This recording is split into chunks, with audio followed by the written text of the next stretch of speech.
श्री असदुद्दीन ओवैसी जी।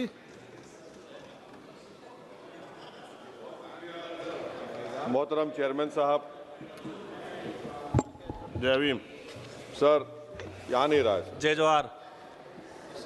Sir बहुत शुक्रिया sir, आपने मुझे एक अहम बिल पर बोलने का मौका दिया। सर इस वतन अजीज़ के गरीब, बेरोज़गार और भूखे लोग इस ऐवान में मौजूद बरसर इख्तिदार जमात के लोगों को एक पैगाम देना चाह रहे हैं कि शायर ने कहा कि भूखों की नज़र में बिजली है, तोपों के दहाने ठंडे हैं, तकदीर की लब पे जंबिश है, तदबीर दम तोड़ रही है। सर इस तरह का एक क़ानून बनाने की कोशिश की जा रही है जिससे गरीबों को फ़ायदा होता था। आज वो क़ानून जो डिमांड ड्रिवन गारंटी था, इसको हुकूमत बदल कर एक मरकज़ी माविन स्कीम के तौर पर नाफिज करना चाहती है। सर जब तक किसी पंचायत को नोटिफाई नहीं किया जाएगा, उस पंचायत में काम नहीं होगा। हुकूमत की ये पॉलिसी हमेशा ये रही है कि हर इख्तियार को हासिल करना चाहते हैं और एक डिक्टेटर की तरह वो हुकूमत को चलाना चाहते हैं।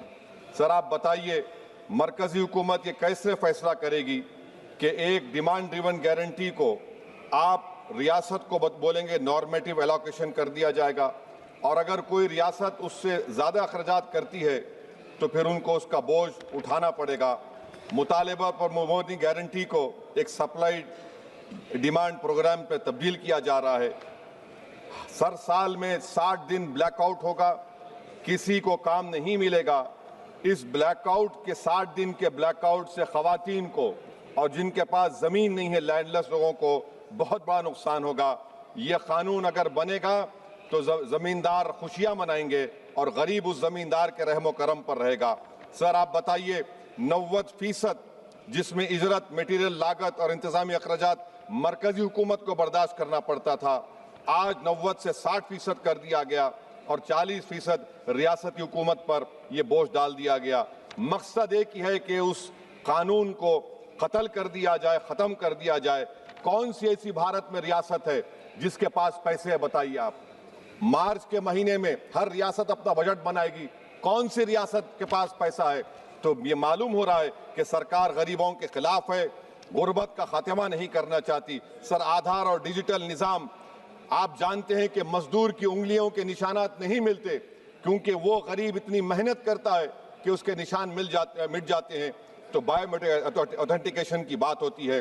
सर जुलाई 2025 में NSS की रिपोर्ट है कि बायोमेट्रिक से नुकसान हो रहा है।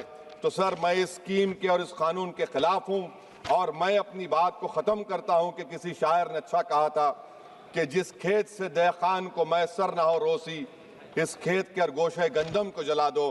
पलायन हो रहा है सर बिहार में, सीमांचल में। अब ये कानून अगर बनेगा तो सीमांचल में 1.5 करोड़ लोग पलायन करते थे। मुझे अफसोस के साथ कहना पड़ेगा कि तादाद बढ़ जाएगी, मगर भारत का गरीब देख रहा है, भूखा देख रहा है, उसका जवाब जरूर देगा। Thank you sir. Shri Pappu Yadav ji.